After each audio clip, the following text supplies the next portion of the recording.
天顶连开4枪，因为嫌犯拿走拿回头，甚至阁提枪，敢若要和警察相拼。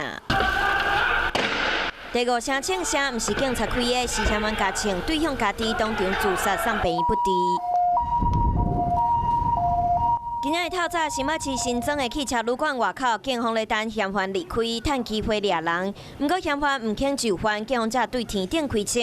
嫌犯的朋友要来接应，马上围起来。他的手就一直扶在右边的腰际，很明显就是随时要对我们做反击的动作。为了保护同仁安全，还有旁边民众，为了保护他们的安全，我们随即对空鸣枪4枪，以火力压制。有枪炮和毒品侦科的嫌犯会互警方抓起来，因为在汽车旅馆进前，伫新北市三重埔朋友开的公庙连续开宰枪，好加在枪击的过程当中无人受伤。我以为楼下在放鞭炮，好几声，被吵醒了。家里少年啊，他们很多人在那喝酒啊，说是喝酒吵架。嫌犯把车开转去，行路坐车去汽车旅馆，唔来约前某，佮找女朋友做回到场。双方讲到唔是真欢喜，准备要离开，完全唔知影警察早就伫外口咧等。为什么要开枪，你知道吗？当时为什么要接应他？